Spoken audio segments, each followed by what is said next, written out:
నెల్లూరు జేసీస్ ఆధ్వర్యంలో సేవా కార్యక్రమాలు కొనసాగాలని ఆకాంక్షించారు మాజీ ఎమ్మెల్యే ముంగుమూరు శ్రీకృష్ణారెడ్డి. ఇందిరాభవన్లో ఏర్పాటు చేసిన వీకెండ్ అవార్డుల కార్యక్రమానికి ఆయన ముఖ్య అతిథిగా విచ్చేసి మాట్లాడారు. జేసీస్ సంస్థ సేవా కార్యక్రమాలు అంతర్జాతీయ స్థాయిలో కొనసాగాలని కోరారు. సేవా కార్యక్రమాల నిర్వహణలో సింహపురి ప్రతిష్టను వాడవాడలా చాటాలని పిలుపునిచ్చారు. కార్యక్రమంలో భాగంగా వివిధ రంగాల్లో నిష్ణాతులైన వారిని ఘనంగా సన్మానించారు. పలువురు చిన్నారులను సత్కరించారు. ముంగుమూర్ని జ్ఞాపికతో అభినందించారు.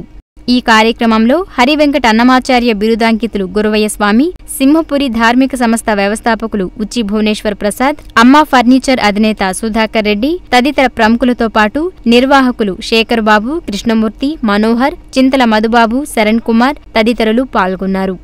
మంచి వ్యక్తులకి ఈరోజు సన్మానం చేసినటువంటి అవకాశాన్ని నాకు కలగడం నిజంగా అదృష్టంగా భావిస్తున్నాను.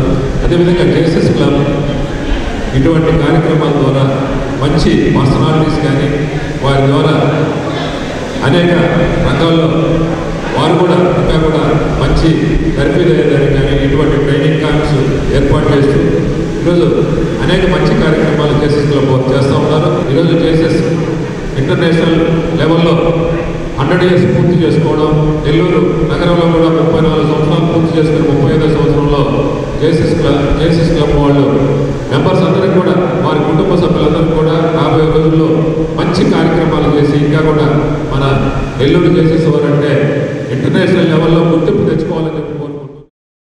గ్రాండ్ డే సెలబ్రేషన్స్లో భాగంగా 45 మంది వివిధ మున్సిపల్ పాఠశాలలో చదువుతున్నటువంటి విద్యార్థులకు 1000 రూపీస్ లెక్కన స్కాలర్షిప్ అందజేయడం జరిగినది. 7 మంది ప్రముఖ వ్యక్తులను గుర్తించడం జరిగి వారికి టోబిప్ అవార్డులు, టాయ్ అవార్డ్స్లు ఇవ్వడం జరిగింది.